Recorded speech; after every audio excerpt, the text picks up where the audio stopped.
Hi guys, Artiar here. So with the newest update, we already know that there's 3 SR unit actually getting Awakening, right? But a lot of players actually asking the same question, which is which SR unit you should awaken first, because every 3 unit here, their playstyle and also the purpose of behind them is totally different.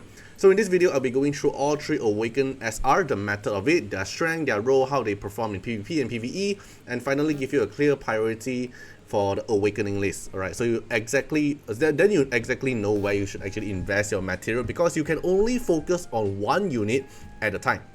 So if let's say you're going to focus on Sanya, then your resources is not enough to focus on RC77 or Turandot. So you have to pick one first. Okay, so the first one is going to be SR Sanya with the Awaken version. So if you're a turn 2 player or you're a bruiser player, then definitely go for Sanya without a doubt, right? Because Sanya is being mainly used for the turn 2 player when you want a healer, then Sanya is a must, right? Or is a very popular pick as well. And going for the SR Sanya here will give you additional turn meter push for your allies, giving you more healing as well. And the revive here, the S3 here gives you purified or debuff effect. So it's actually very good. So, but if you're not a turn 2 player, like you're a player like me who plays CC or Cleave or probably PvE, then Sanya is not really your priority to go for.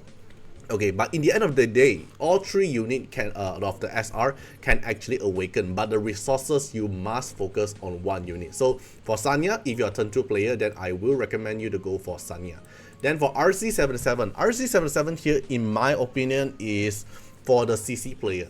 Okay, if you're mainly playing for CC or you're playing a lot of debuff player, then RC77 plays a very important role because it counter cleanse instantly with the passive, and not to mention in the current meta there's so many units that can actually do cleanse. For example, the newest Doki can cleanse all debuff. Like there's so many other healer that can actually cleanse debuff as well, and also supporter that can actually cleanse debuff. So RC77 here is actually the counter to them, because whenever they cleanse dispel debuff, then you are able to dispel one buff from them and also do damage 6% of their max HP. If they have no buff on them to dispel, you remove 12% of their max HP. So it's a very good counter against the cleanse meta. So if you play CC a lot and then you are lacking of damage and then you want to punish the player who is actually using like Doki to cleanse them, then you want to focus on RC77.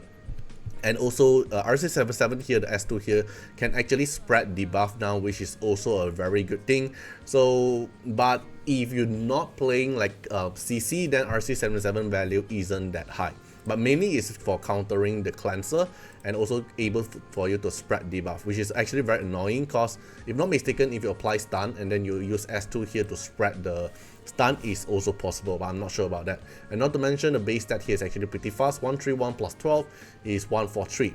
Then for Turandot here is my favorite personally, even though I'm a CC player. But why I did not went for RC77 first, instead I went for Turandot, because I like the turn meter push.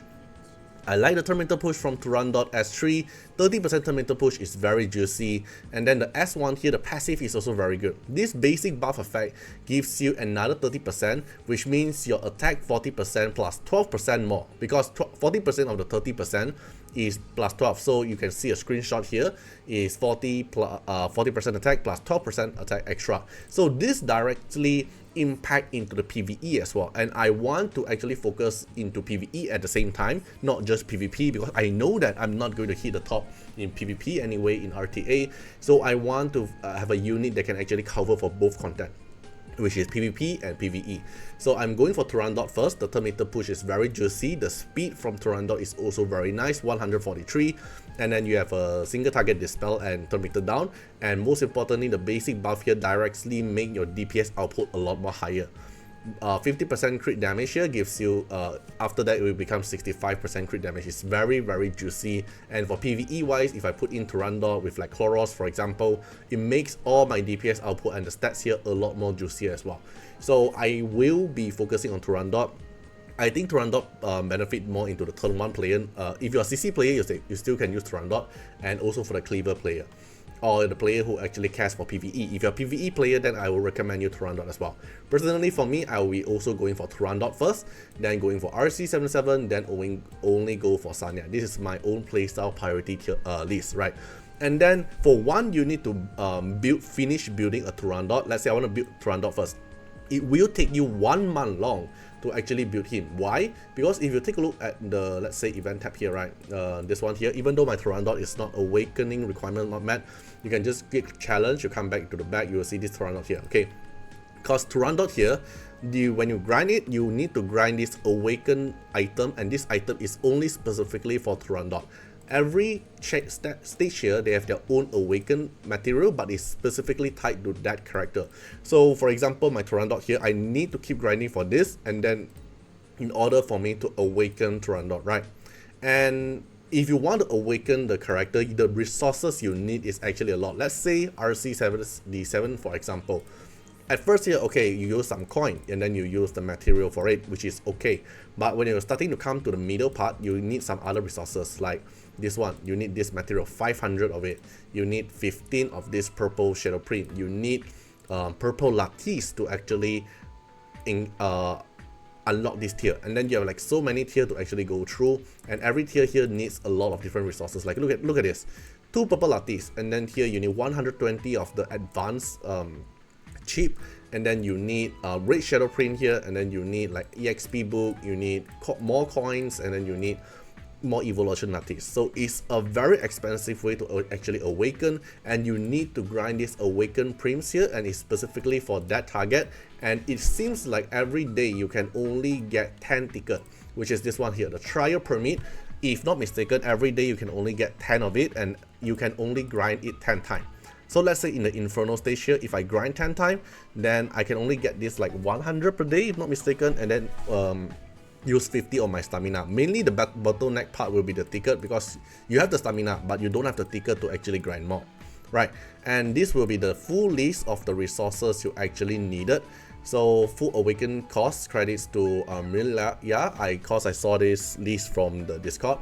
You're gonna need 1,550k coins. You're gonna need 1,500 of blue exp book, 300 of the purple exp book, 150 of the yellow exp book, 1,500 of the blue imprint, 600 purple imprint, 200 of the yellow imprint, and then you have other like shadow print as well, like 45 of the purple shadow print, 20 of the yellow shadow print, 8 of the red color one, and then you need 12 purple lattice, and then 3,000 of the awaken item, which is this one here, and total you need 3,000, right? So every day we get 10, so technically we need 28 days, because 10 per day, and we need 280 ticket to have Inferno of the item to awaken the SR unit. So basically 1 month for 1 SR to actually awaken. So it's taking time to actually grind the resources, and also taking time for you to actually gather the resources to actually awaken the unit.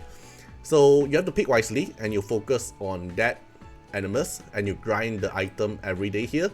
And once you finish the item, you also need the additional resources to actually awaken it.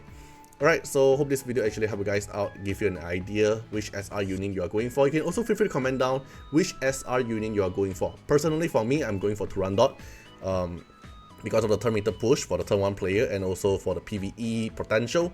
But yeah, what do you guys think about it? And see you guys in the next one. Bye bye.